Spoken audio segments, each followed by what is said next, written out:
This is a little beauty of a Samick guitar. North Korean guitar.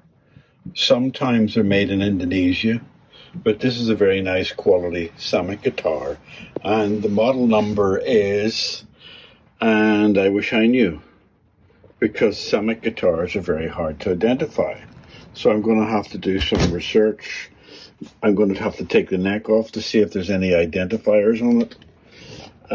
I don't see any markings on it. Maybe there'll be something on the neck that'll tell me. It has beautiful Grover tuners, a must-have for all guitars, if you can afford them. So I'm going to take this apart and tell you more about Samick as I go along. Samick also make Hondo guitars. Hondo. Let's identify you. Do I have to go onto the internet and spend all sorts of time identifying you? Very nice quality guitar. And they've got S30s, C30s, and CJ60s, and oh, every time you look at a Samick guitar, you think, oh no, the biggest job is identifying it.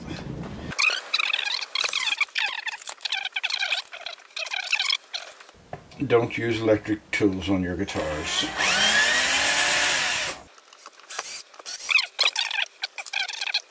There's not a thing on that to tell me what that is. Let's see if there's an IDs on the neck. Not a thing. Oh, there might be an H there.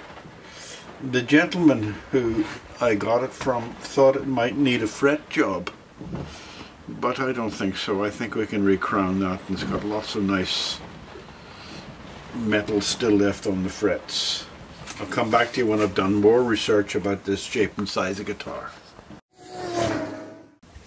Well, as you already know, it's a Samick, and if you look there closely, it says established in 1958. Now, if it had been made in Korea, it would have had the word artist after it, but it's made in Indonesia, and that's because it doesn't have the word artist after it, or artist series. That means it's abalone edging, very nice, doesn't make an awful lot of difference in the price, and it's got a, what do you call it, maple neck, rosewood, alder, that's what the body's made of, solid alder. So that's, and it made in early 1990s, and you can tell the age by the red guitar design around the back of it. That's when the logo changed, stopped in early, well, it might be 1989. So that's as much as I can tell you about it. Good pickups, but they don't give you a name for them. Single coil, that's what they tell you, like as if you didn't know. Right, now I'm going to do a fret job on this. It doesn't need much done with the frets. I've checked the fret leveling, and the frets down here just need a little bit of a smoothing because there's the usual bend up here. So that's all I'm going to do is this, and then I'm going to crown all the fret files. You'll see I haven't even marked them. There's that little bitty done. I'm just bringing them down a little bit.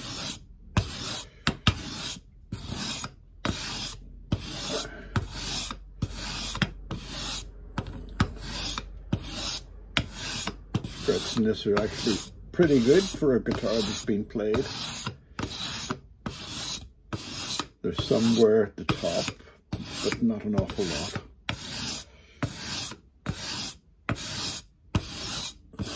Right, there's so little fret leveling at the bottom, I don't even need to measure it. So what I'm going to do now is just use my very expensive crowning tool to get the frets into a shape. They're actually in pretty good shape, but they're not bad. Yeah. So I'll just give them a bit of a crowning. They all feel beautiful down the sides, so we'll just do a little bit of a crown job, more so on the top 4 frets than the rest of it. And hopefully, I'll give the frets a nice clean as well.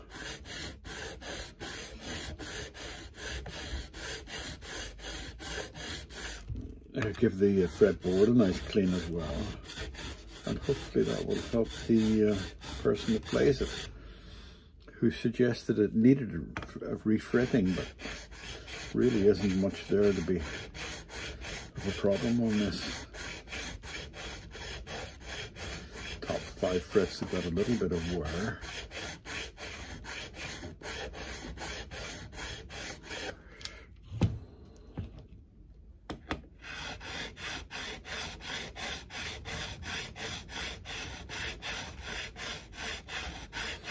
When I'm doing this, I'm putting some pressure that way and some pressure that way.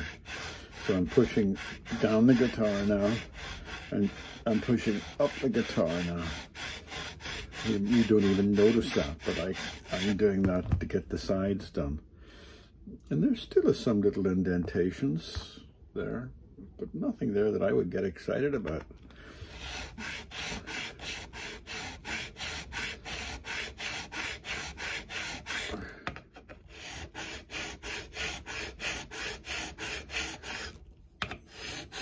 Right, that's what I'm going to do on camera. I'm going to do the rest, well, do that one on camera, but I'm going to do the rest on off camera, and I'll show you it whenever I'm going to the next stage, which is polishing the frets.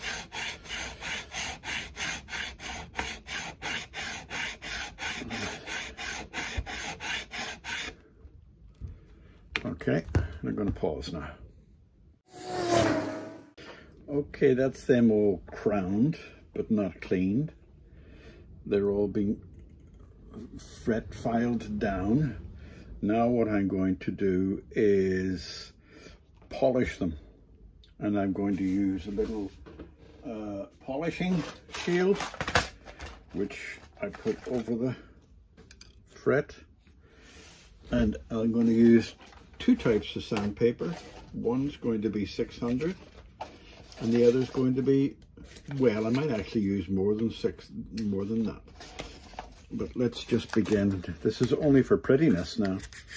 So I'm only going to do the first 5 this way, you know, to get them nice and shiny and polished.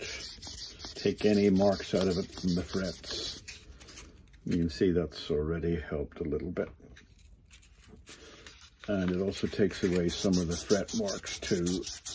It's more for prettiness. You could play this perfectly well as it is, but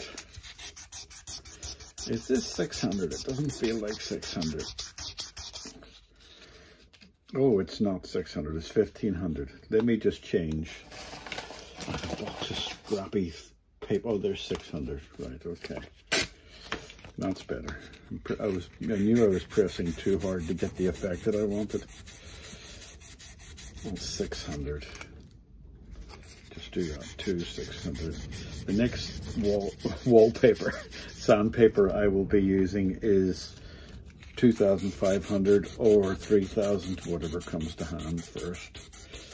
But that will get the files looking good, the frets looking good. Stop talking nonsense, Austin. Right. I spent the morning setting up my camera again, changing the whole setup. So hopefully I've got a better setup now. I don't think you'll notice anything, but it'll be more handy for me. Right, I'm going to stop there on the 600. I'll just do the top 5 with the 3,000. There's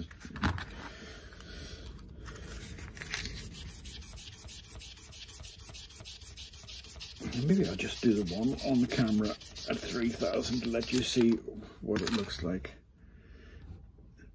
Nice and shiny and round and flat. So I'll go down the rest with 600 and then I'll do 3,000 on them. So come back to you when I've done that. Right, that's 600 polished. Just a quick show. And my finger's dead. You've got to use your finger to push a lot.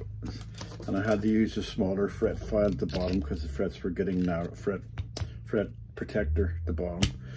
So now it's going up to 3,000. And I think I'll not video that. I think I'll bring that to you whenever I've finished. All right.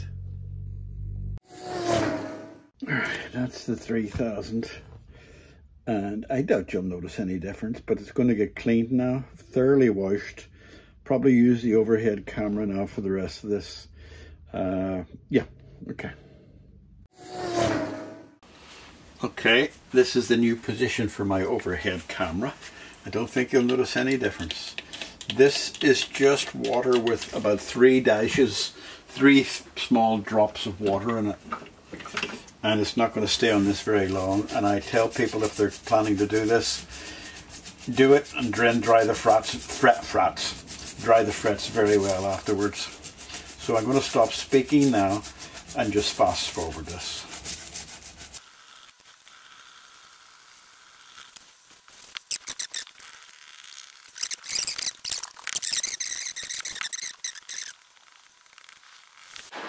Now, I'm going to come back to you when I have kitchen towel because I want to use this on it, the Crimson Guitar High Biuld, and using toilet paper on it would just make a complete mess. So I'm going out to get kitchen towel. Right, this is ready now for some lemon oil or linseed oil. But I'm now getting more and more used to using this on really old dry necks. Now, this is a High Biuld guitar finishing oil. Now this neck was 10 years old and I'm pretty sure that the fretboard has never been oiled. And so I'm pretty sure it's lost some of its flexibility and longevity. So I'm going to use this, which is not meant particularly for fretboards. Crimson Guitars, if you go on their YouTube channel, you'll see what they use it for. They use it for enhancing wood and bringing length, depth and light to wood, also protecting wood. But what do you call the guy from Crimson Guitar doesn't say don't use it on necks, but what he did say is make sure you use it properly if you're going to use it on necks. And the way to use it properly is to put it on, leave it for maybe 10-15 minutes. Don't leave it too much longer because then it will be hard to take off. And when you've finished after 10 or 15 minutes, come back with another dry cloth, take it all off and put another coat on it, which is exactly what I'm going to do. So that's that closed up again. I'm going to leave that because I'm going to use it again. And I'll come back to you. I'm going to clean the head. You don't need to watch that, but I'll come back to you after 15 minutes to show you another coat on the fretboard. Well, you wouldn't believe that that was 10 minutes later, but it is. So what I've done, I cleaned the head, checked the tightening of these bolts, and adjusted the tensioners on the side of the tuning pegs. Tuners, and several of them, 1, 2, 3 of them were very loose, so now they're all in equal tension, which will make it easier to tune. So what I'm going to do now is rub off the Crimson Guitar oil.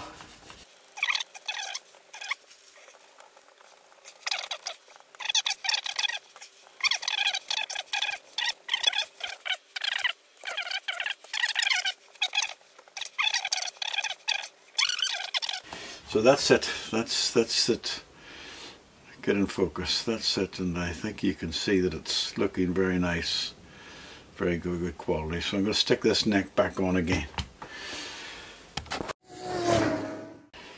Well, we have that cleaned, but I haven't put that on just yet. If you look there, we've got some belt buckle scratches, which I'm going to try to remove as a test to see how this lacquer reacts with polish. So I'm going to switch off the cameras because there's no point in you seeing me sweating and polishing for 10 minutes. And I'll come back to you. Come on, get in focus. Get in focus. Are you sure automatic focus? Get onto it. Just let you see what I'm doing. I couldn't find 3000, so I'm going to use 2000, and it and dip it into the water and just rub it over the scratches, just very, very lightly. It will turn that area dull looking, but it'll take off the first layer, minuscule layer of lacquer, and that should be enough. Right, I think that is enough. Now I'm going to use some polish. You can see how dull that is looking now.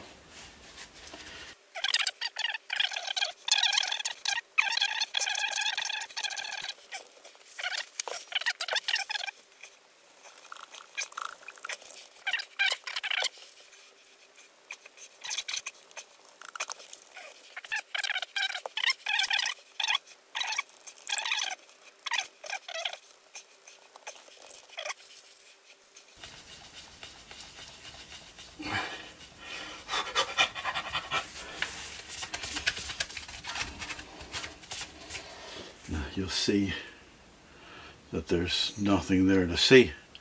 Now it's all been polished out and those belt buckle scrapes are gone now. And that doesn't mean to say the front's going to be easy, because the scratch on the front is, can you see the scratch on the front here? What did I use for focus? Put it on automatic focus. Right, so that there is pretty, I can feel it with my nail, so I'm going to have to take it down a bit with the wet sandpaper, and use as little sandpaper as you can around it, because you don't want to have to work too hard at, you know what I mean, so stick to the scratch itself.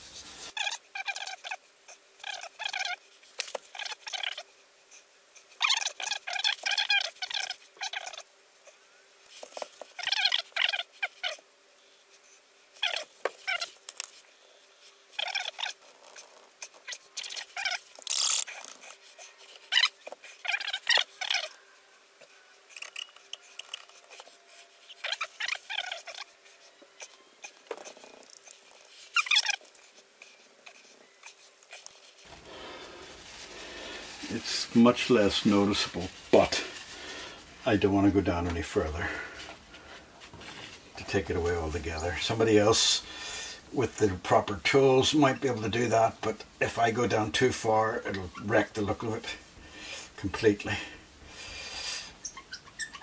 Somebody who might have the opportunity to respray this guitar if it went wrong. I don't have the facility to respray this guitar if it went wrong. But that's much better. You can see the comparison between the two scratches. But I'm not taking it down any further, and I'm going to take a stop now and a little break.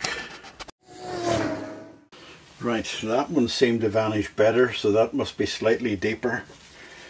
That scratch seems to have almost gone away completely. So I'm just going to give this another little polish, just hard polish, to see if I can get it any better in the center.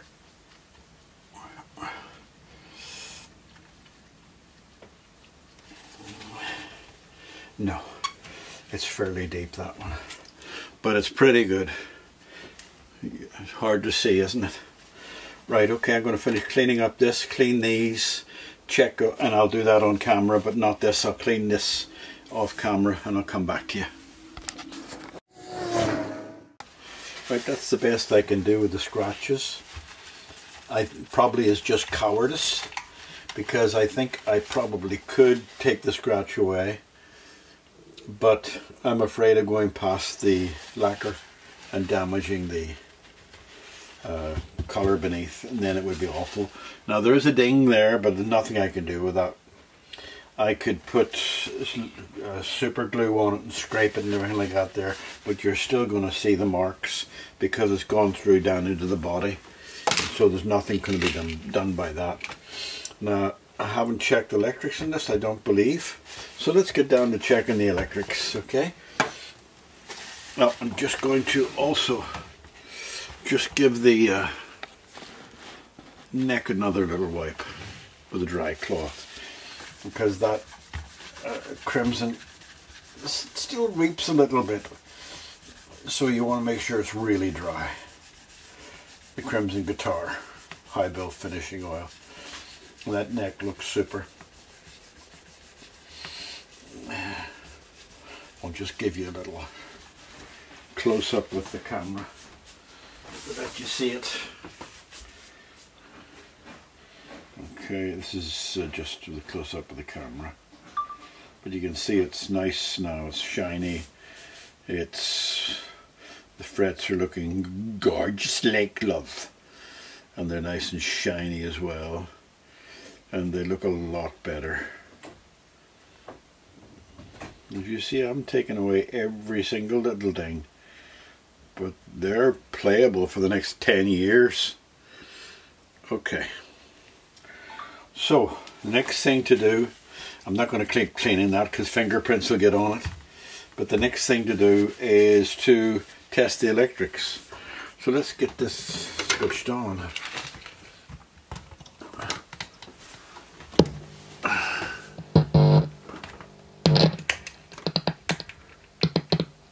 Yeah, that's loose back there. The jack socket's loose. I'll just do that now. Hopefully it'll just be a quickie little job. The buzzing is my amplifier, not the guitar.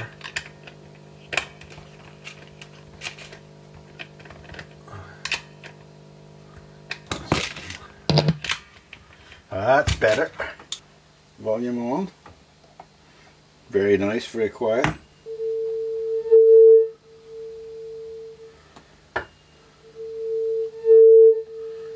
Right.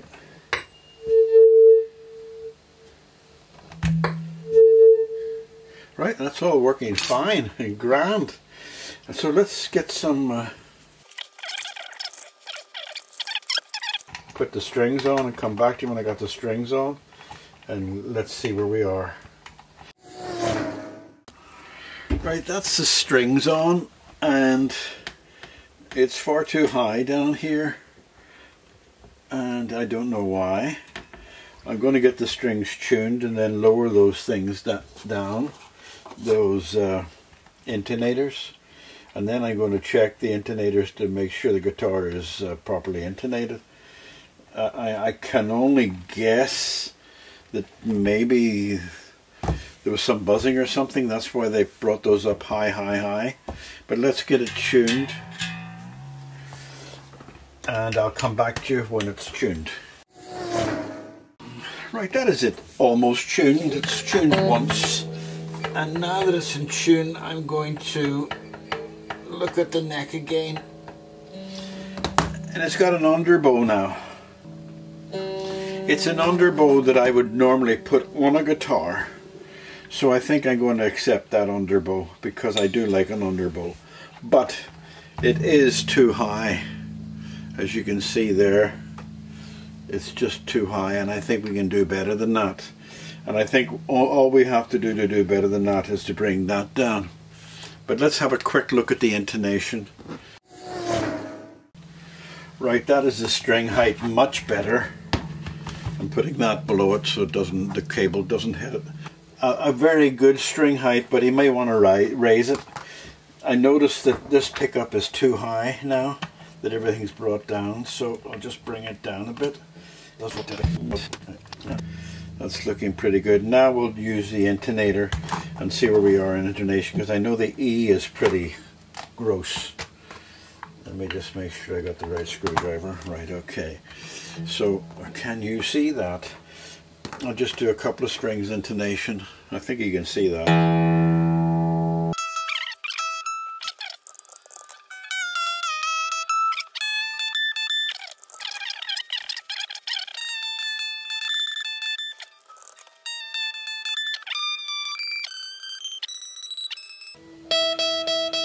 Perfect.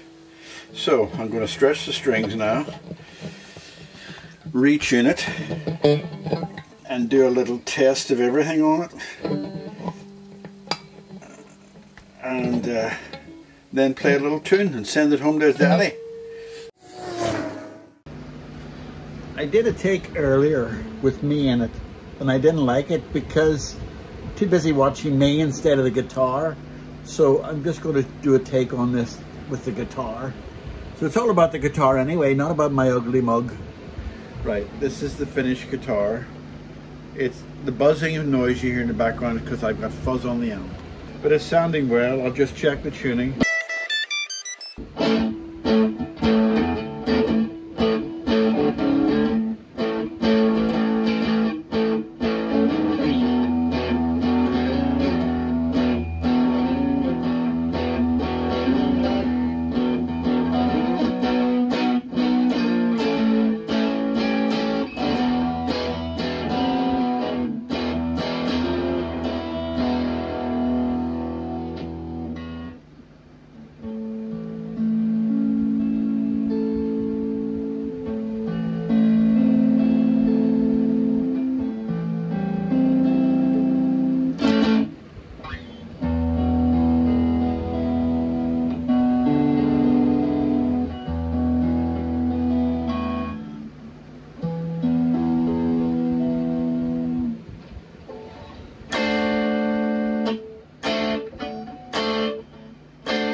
Anyway, it's going home to Daddy now. The scratches are pretty well hidden, but not completely gone.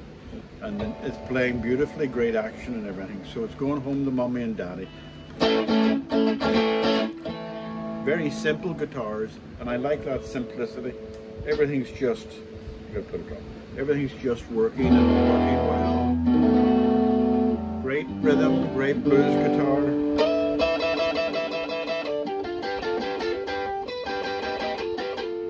Can't do it, but anyway, there you go. Say goodbye to it. Bye bye guitar. Bye bye little sandwich.